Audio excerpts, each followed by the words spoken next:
Email verification failed on TD Ameritrade Fix. If you're trying to sign up for TD Ameritrade and your email verification isn't going through, don't panic. This is a common issue, but it's usually easy to fix if you follow the right steps. First, double-check the email address you entered.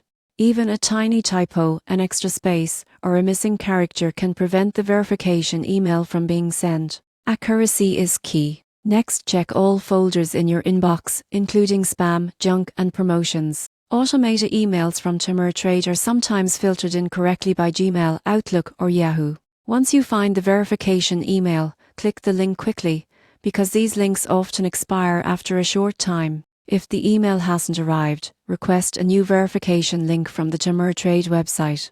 Resending the link usually resolves the problem for most users. Sometimes the issue is related to your browser or device. Clearing your browser cache, switching to a different browser, or using the TD Ameritrade mobile app can ensure the email is delivered properly. Occasionally, email providers block automated messages. If this happens, consider signing up with a different email address, preferably Gmail or Outlook, which tend to be more reliable for receiving verification emails. Finally, if none of these steps work, contact TD Ameritrade support. Explain that your email verification failed despite checking all folders and resending the link. Support can manually verify your account, so you can start trading without delays. Remember, check your email carefully, inspect all folders, resend the link if needed, try a different browser or device, and contact support if necessary. Following these steps will usually fix email verification issues quickly, letting you start investing with TD Ameritrade immediately.